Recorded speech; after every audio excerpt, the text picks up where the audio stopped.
请老爷踩他而过呀！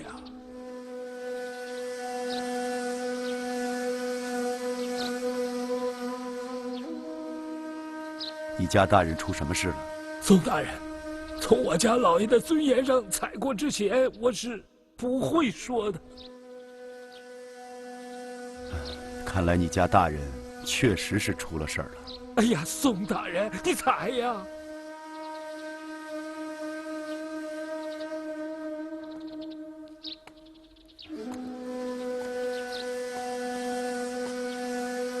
大人，你快踩呀！看来本官是非占这个便宜不可了。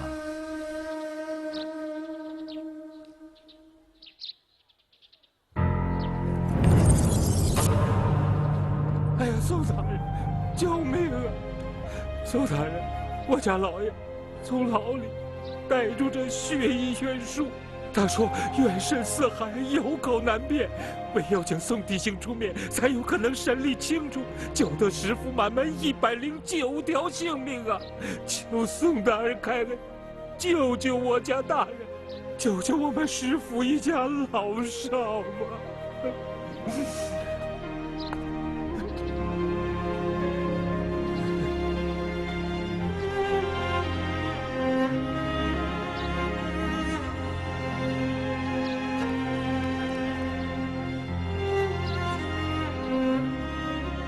进屋说话。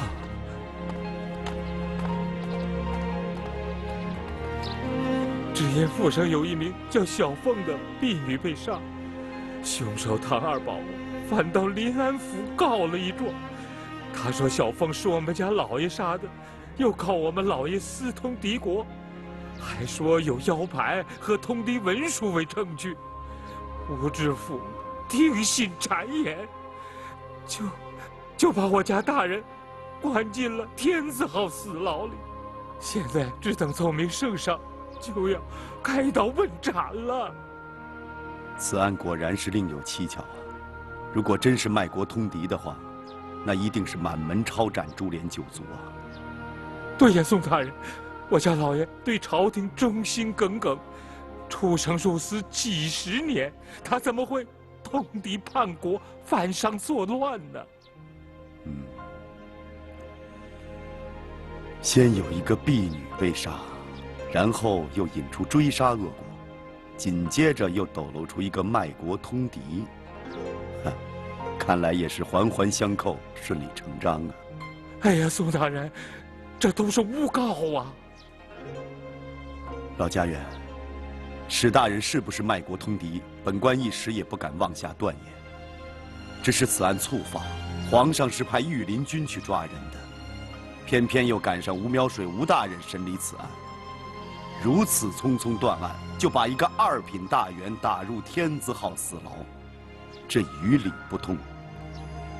既然此案是由婢女被杀引起，不知吴大人可否去检验过尸体？哦，小凤的尸体，他还在府内摆着，他临安府并没有派人看过一眼。他根本就没去过现场。没去啊，因为我们石府的前后门都有御林军把得严严实实，不让我们随意外出。我是趁着黑夜从阴沟里爬出来的呀。这个吴苗水还是用的太平县的那老一套手法啊。我们石府上上下下都说，只有请宋大人出马，才能救得我家老爷，还他一世清白呀。老人家，这是一起钦定的要案，宋大人不过是个提刑官，就算是有心相助，也插不上手啊。是啊，哎，你们为什么不多请几个朝中重臣，向皇上请命，重新审查此案？说不定还有好的转机呢。不瞒你们说呀，我为救我们家大人，我找过好几位朝廷的重臣，但是他们有的闭门不见，有的是一语回绝。他们说的话阴冷刺骨，简直不带一点人味儿啊！我无言回复，向夫人复命，想到平日里听街上百姓说宋提刑嫉恶如仇，断案如神，这才来到提刑司求见宋大人。宋大人，你就开个恩吧。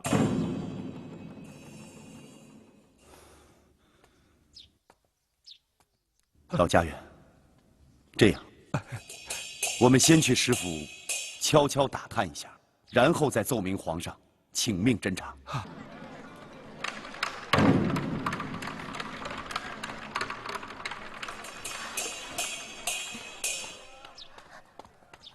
夫人，夫人，大人去了石府了。你的意思是，他擅自卷入史文俊的案子？夫人，我担心大人这一去会惹上什么麻烦。你说的是啊，既然是朝廷重案，他没有圣命，就这么冒冒失失的卷进去，岂不是自取其祸吗？可是按照大人的脾气，明知此案有疑，他是绝不会袖手旁观的。夫人，我是想和您商量一下，看有没有两全其美的办法。能有什么两全其美的办法呢？为今之计，只有想办法请得圣命，让大人名正言顺地接手史文俊的案子。你的意思是，让我去找父亲帮忙？不，这件事情就不要惊动尚书大人了。就是啊，想必你也知道，他们翁婿之间总是疙疙瘩瘩的。我父亲那边倒好说，可是他，我就怕又落个好心不得好报。夫人，听说您和惠觉公主很熟。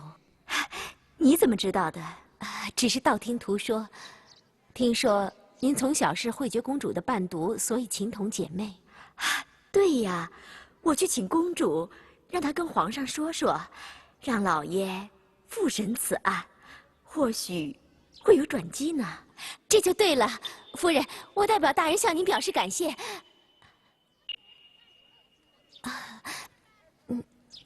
英过，我们老爷的事，还需你代谢吗？不，夫人，英姑不是这个意思。我是代表提刑司衙门向您表示感谢。我知道，那你就等我的消息吧。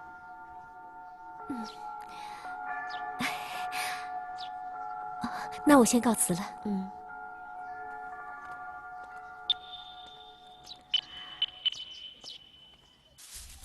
就这儿。哎，大人，我先钻吧。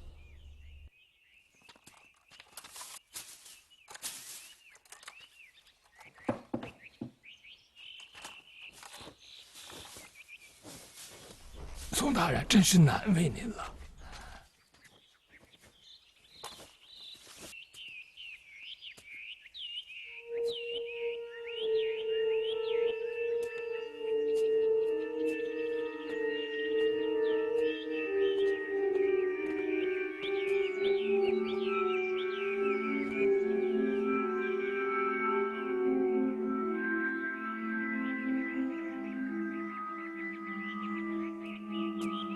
史夫人，吩咐下去，小凤儿的尸体不得移动，不得入关，不得打扫现场，不许任何人走近。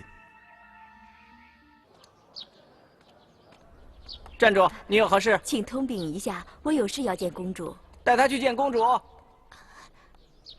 您请。这个吴苗水，连杀人现场都不曾涉足，就把一个二品大员送进大狱，这简直是目无王法吧！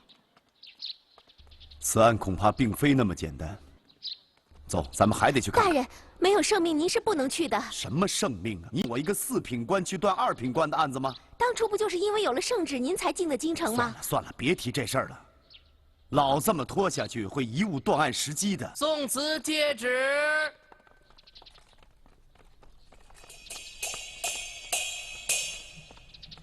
宋慈听旨。提点京畿刑狱宋慈即刻进殿。臣接旨。圣上传我侍卫兵部史大人的案子吗？去见了圣上不就知道？快准备官服。赵捕头，备轿。备什么轿？骑我的马吧。这合适吗？有什么不合适的？快！私通敌国，妄杀无辜，此乃大宋立国以来少有的恶行。史文俊，他仗着自己立过战功，不把任何人放在眼里，飞扬跋扈，妄自尊大。对我这个兵部尚书也是屡出狂言，欲取而代之。他当面就骂我什么老糊涂、老妖怪，让我卸甲归田，回家抱孙子。司马昭之心，路人皆知啊。他的谋反之心，可见早已有之。如今，他的通敌之术已见诸于天下，那么绝对不能让他轻易的蒙混过关。老臣以为，史文俊犯的乃是当灭九族的不赦之罪。凤爱卿，你是御史，你说说看，兵部侍郎犯下私通敌国之罪，该不该杀？臣以为史文俊与敌国私通信件，论及朝纲要事，言辞中确有谋反之意，其罪不轻啊。但仅有此书信而无行动，似乎未及死罪吧？所谓图谋为国，罪减3分嘛。念其往日功绩，可从轻发落。哦，你也说不该杀他。史文俊说你是白吃饭不干事的糊涂御史，你还向着他，你也要救他一命。哎呀，史文俊此人生性狂傲，得罪了不少人呐。朝廷百官中没有几个跟他亲近的，微臣当然跟他也是不近的。只是臣身为御史，论人议事不能以个人好恶为凭啊。再说圣上素以仁慈为本，老臣功臣能不杀的就不杀吧。然而死罪可免，活罪难赦，就让他告老还乡，退隐田园吧。啊，宋慈来了吗？启奏圣上，宋慈已在殿外候旨。宣他上殿。圣上有旨，送提刑上殿。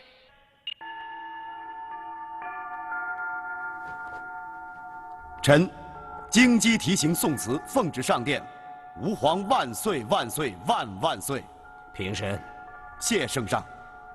宋提刑这些年在外省提点刑狱，屡破一案，大有建树，名声不小啊。托圣上洪福。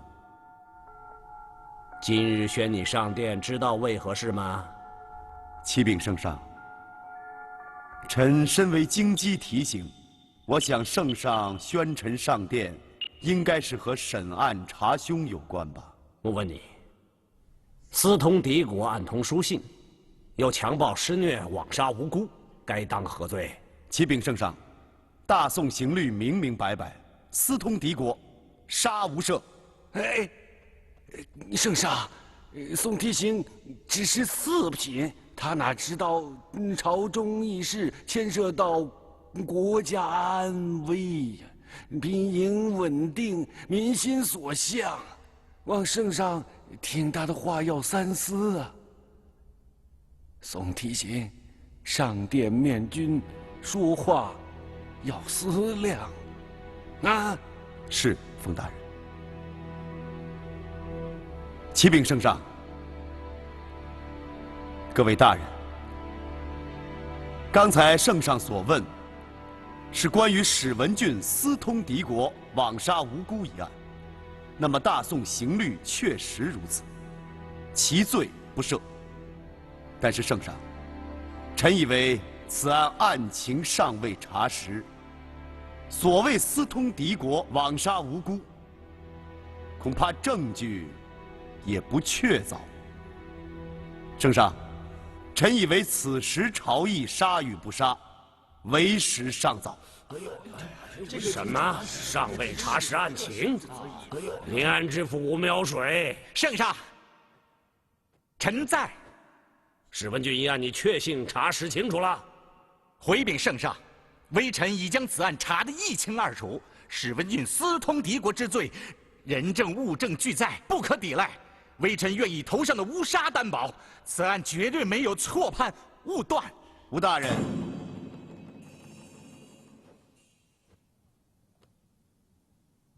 吴大人，数年前你审理太平县一案的时候，宋某记得你也曾说过，类似于用头上的乌纱做担保的豪言壮语。诸位大人，结果又如何呢？还不是错判误断，丢了乌纱？怎么，才几年不见，好不容易把这顶乌纱帽捡回来了，又要拿来做担保了吗？宋大人，你我是此一时彼一时，你何必在圣上面前揭我的短呢？我们现在是同朝为官，你多少也得给我留点面子嘛。吴大人，不是宋某不给你面子，此案有明显的疏忽与漏洞。各位大人，吴大人既未核查事实，也没勘察现场，只偏信一个人之言，就断定史文俊叛国通敌，枉杀无辜，如此匆匆结案。圣上，臣以为，如此审案也太不拿朝廷重臣的声誉和身家性命当回事了。圣上，宋大人，我有确凿的证据。刚才圣上已经亲自过目，而且诸位大臣都已经细细的查看，确认那通敌的书信就是出自史文俊的手迹。这还不够吗？至于说史府死了一个小丫鬟，在此案当中已经无足轻重了。单就史文俊私通敌国这一条，就能定他个死罪。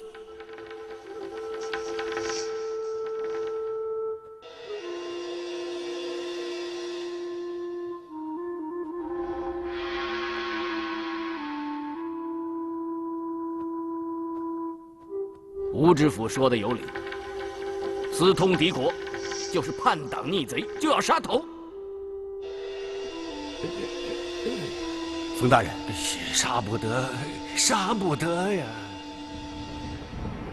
圣上，臣以为刑狱之事莫重于大辟，大辟莫重于出情，出情莫重于检验。吴知府审案疏于核查，失之检验，证据尚显不足。如果此刻便判他个叛国通敌，圣上，于理不合，于情不容。臣以为，圣上应该三思而行，切莫妄杀无辜，铸成大错。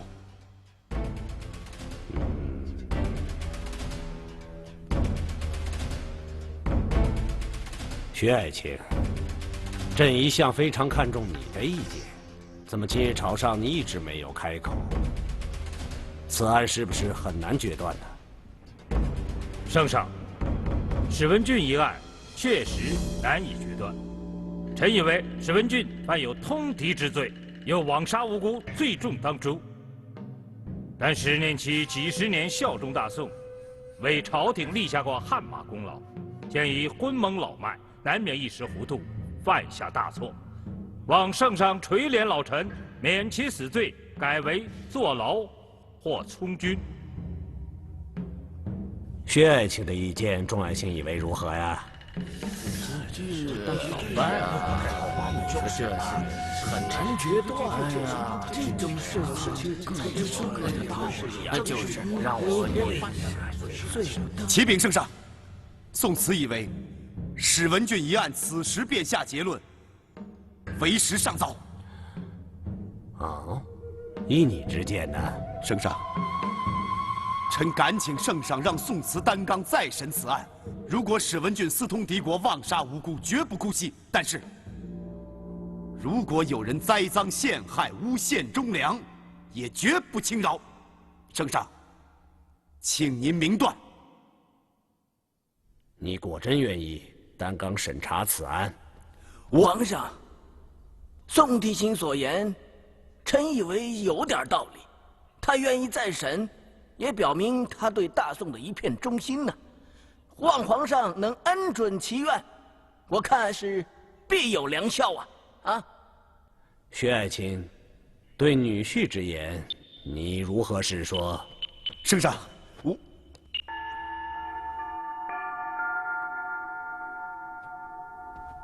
圣上，宋慈要为查案出力，应念其一片热诚，准其参与审案。但是只限于审验知府婢女被杀一事。薛爱卿，一个案子还能像切西瓜似的切成两半吗？臣以为可以。冯御史为朝中重臣，深谋老练，应担任此案的主审。宋慈和吴知府担任副审，协同将此案查实查清，断个明白，以服天下臣民。望圣上酌情定夺。薛爱卿说的确实很有道理。史文俊为朝廷重臣，此案仓促定罪，确实不妥。由冯爱卿为主审，宋提刑、吴知府为辅，协同查案。我想一定会把此案查得清楚，断个明白。这事儿我看就这么定了。众爱卿以为如何？圣上英明决断，我等衷心拥护。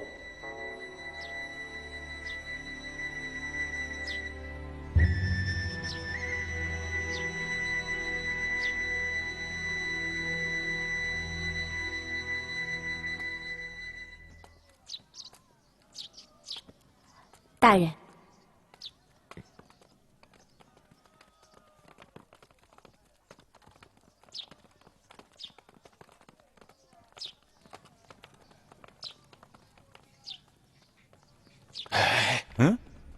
哎呀，那是宋提刑的职责，你我就不必过去了。不要过去，哎呀，说不定还能帮帮宋提刑的忙呢。不必了，你我还有好多事情呢。走。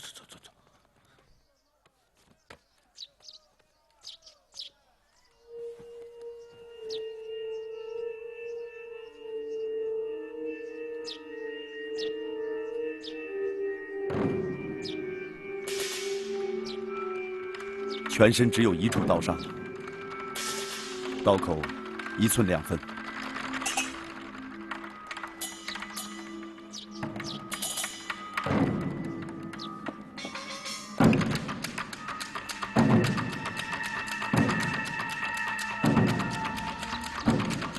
背部没有贯穿刀痕，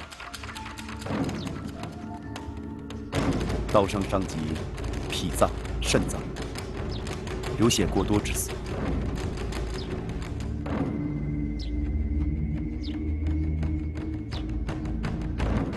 刀口上宽下窄，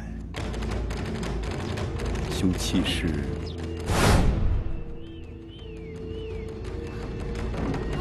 在哪儿呢？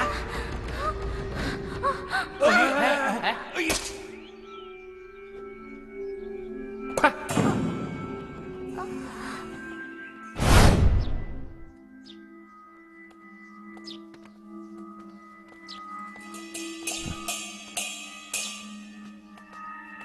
大人，大人，史文俊的剑取来啦？正是。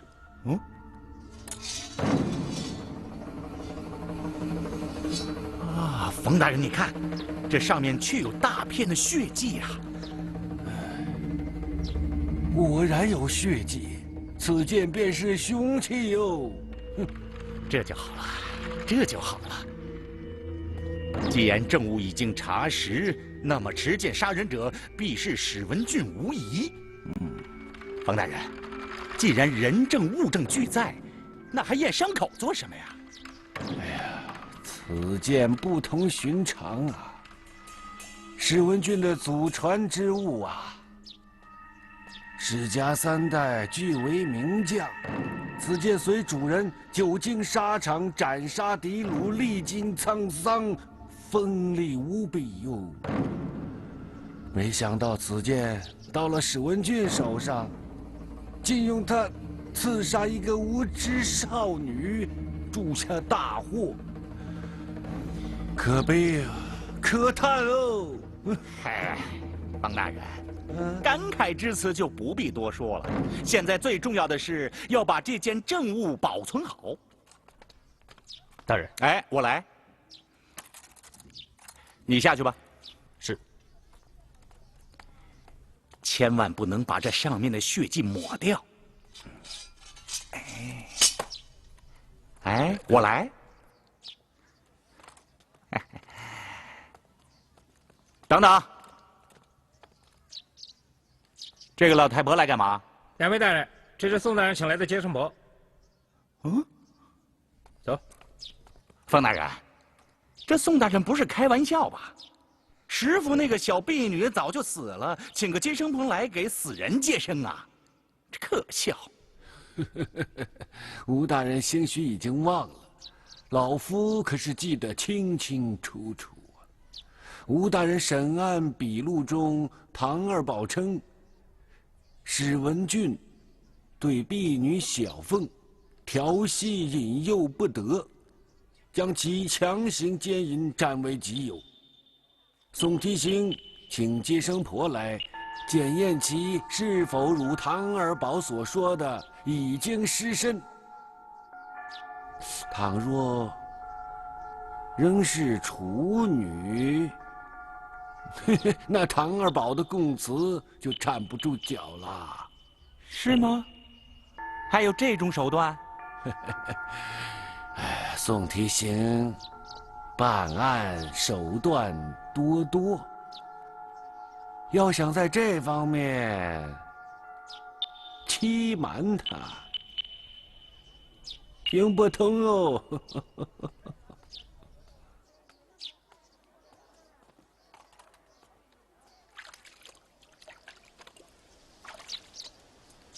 阿婆，你懂得怎么做吧？知道，以往也曾做过此事。啊，来。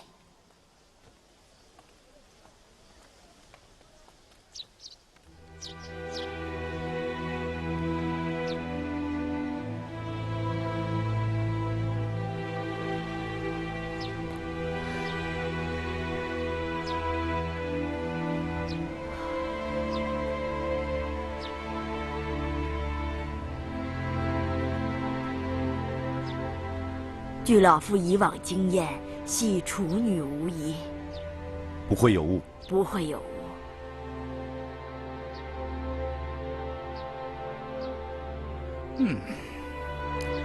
宋大人，哎，这怎么可能呢？啊，如果说小凤仍然是处女，我倒觉得有可能。但是如果说小凤不是被剑所刺死，而是被短刀所伤，你有何依据呀？二位大人请看，此剑长3尺，血污深及大半。如果是剑伤下腹的话，那必然是前后贯通啊。现在小凤下腹只有一个伤口，这不是一目了然吗？那宋大人，这剑上的血污又从何而来啊？很简单，两位大人，剑落地，血流至，便有血污，这不是什么疑难的问题。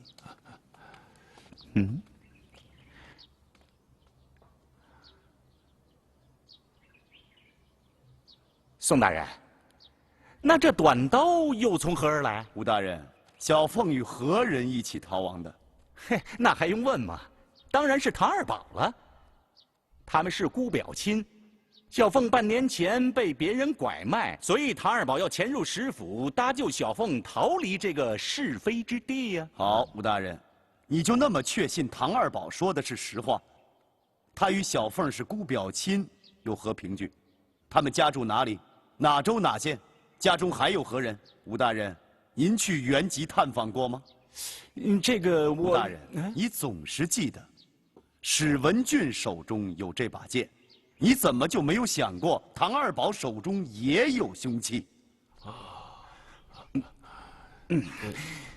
宋大人，那唐二宝是一个卖柴为生的农夫，他带刀干什么呀？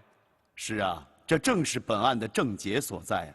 二位大人试想，一个小小的婢女被杀，便引起如此大的后果，足见此案盘根错节、错综复杂。唐二宝的身份值得怀疑，所以说宋某以为应该马上提审唐二宝，带至现场，勘察真情。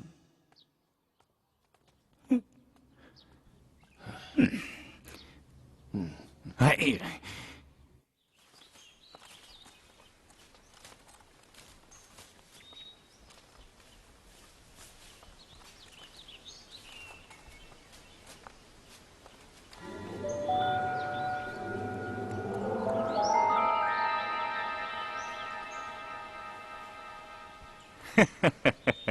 宋大人，你看你撅着屁股趴在地上，像小孩看蚂蚁打架，那么仔细认真，你找到什么了？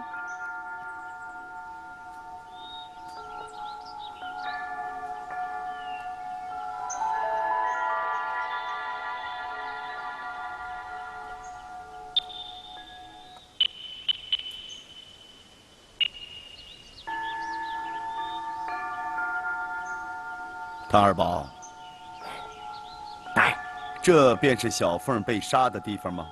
是大人，你没看那边还有血迹吗？当时只有你们3个人在现场，是吗？是，好像是。小凤是自愿与你一同外逃的，是吗？当然是，不然的话，他怎么会跟我出来？难道当时你就没有与史文俊2人争相拉扯小凤，让小女子左右为难？没有，宋大人，小凤儿没有为难，她一心想跟我逃离苦海，哪有为难之意呀？只史文俊那恶徒追赶过来，拔剑便刺。史文俊刺杀小凤是你亲眼所见？是小民亲眼所见。那天，我们逃到这里，想从后门逃走，谁知道越急，越摸不着门栓。就在这时候，史文俊闻讯赶来，破口大骂，提剑便刺，先刺我，我避开了，他又刺小凤，小凤躲闪不及，被他一剑刺倒在地。当时，那血淋淋的场面，我看的是清清楚楚。可怜我那表妹，才16、17岁，一朵鲜花刚刚绽出花苞，就让史文俊那狗贼给杀死了。桑大人，你听听，这案情不是已经很清楚了吗？好个唐二宝，果然是伶牙俐齿，把案情说得滴水不漏。但是有几个问题，宋某想要请教你。既然你说小凤是心甘情愿跟你出逃，而且史文俊并未拉扯，那我问你，为什么小凤的尸体衣裳被扯开一半，而且发髻散乱、簪子跌落，还有几缕青丝，这作何解释？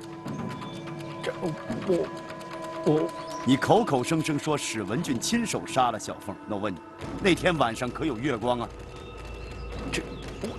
我记不清楚。那我来告诉你，4月23那晚有一弯残月，但是2更天才出来的。你说子时的时候你们出逃，时间可对不上。况且没有月光，更无火烛照亮，你是如何看见史文俊刺杀小凤那场血淋淋的场景的？我，是不是当时有10府的人追来？他们举着火把，或是一剑刺来呢？当时我又急又怕，我只看见史文俊提剑来追赶我们，要杀我们。小凤被刺杀的时候，当时有没有别人，我不敢确定。反正逃脱不了10府的人。难道就没有意外？比如说你仓皇之中误伤小凤？哎，大人，你胡说！我杀他干嘛？我凭什么要杀我表妹呢？你这是在开玩笑吧？开玩笑的是你吧，唐二宝。小凤长于10府，尽人皆知，而你却说是半年前被拐走的表妹。我问你，你家住哪州哪县？家中还有何人？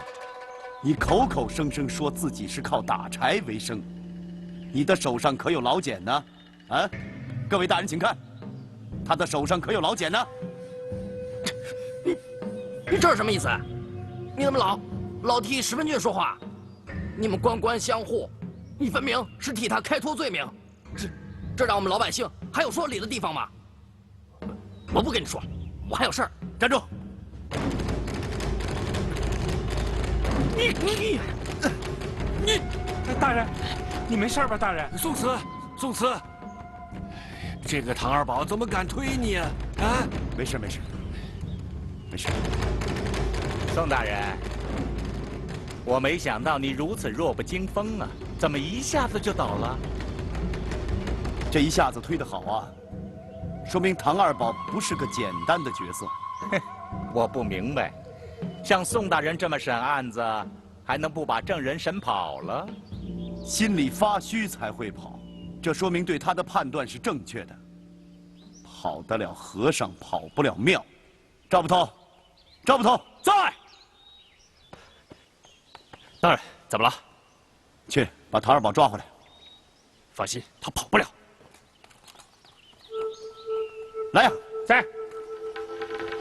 大人有何吩咐？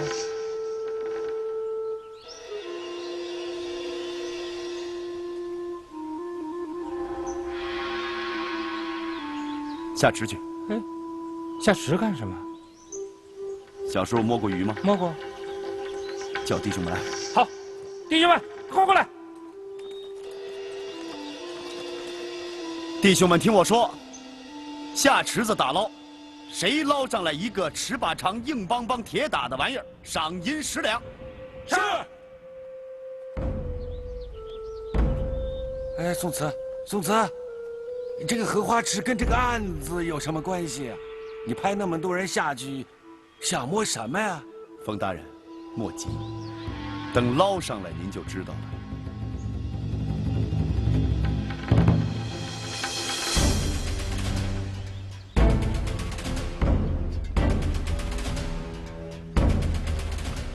大人，我找着了。冯大人，我就知道有这么个玩意儿。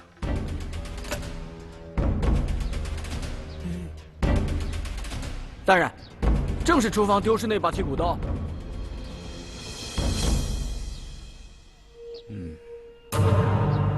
你不会认错吧？错不了，这把刀是我亲手买的，上面还有王麻子铁匠铺的印戳呢。你看，所以说，这极有可能是唐二宝那天晚上随身携带的东西。冯大人，这也正好解开了小凤的刀口之谜。这小凤10有8九就是唐二宝杀的。听你这么一说，似乎有一点道理。可唐二宝为啥要杀小凤呢？是啊，宋大人，你要把唐二宝杀害小凤的理由说出来。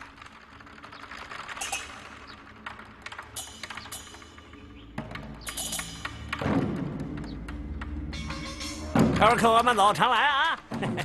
唐二宝，你给我站住！站住！哎，客官，看你一脸杀气，不像是来喝酒的吧？我喝什么酒啊？我正在追捕要犯，你赶紧给我让开！谁是要犯？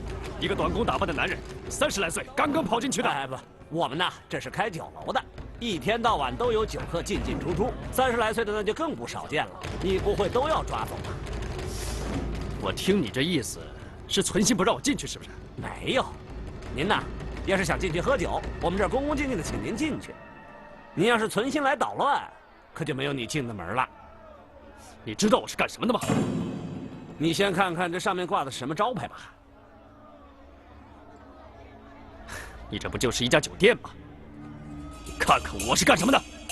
对不起，在下目不识丁，不认识你这块烂木头上写的什么东西。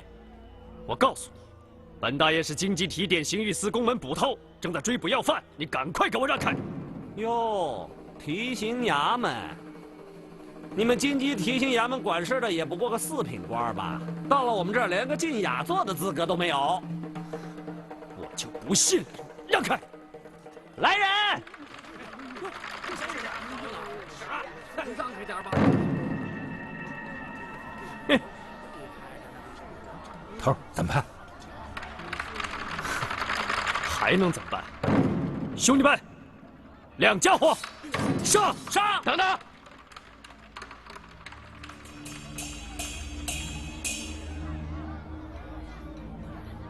在下是本店的主人沈彪，您是哪个衙门的？来此有何贵干呢？本大爷是京畿提点刑狱司宫门捕头，正在追捕在逃疑犯，你们赶快给我让开！沈某是开酒店的，这开店做生意最讲究的是和气生财。既然阁下怀疑有疑犯逃进本店，那就请进去搜一下吧。等等，容在下把话说完。沈某在京城开了10几年的酒店，所接待的都是官场人物、朝中要员。这10几年来，从来都没有干过违法乱纪的事情。今天，你要是能从店里搜出疑犯来，在下甘愿接受衙门的处置。如果搜不出来，那好，我会请几位阁老上书为小店主持公道的。你们都让开，让他进去搜吧。哼！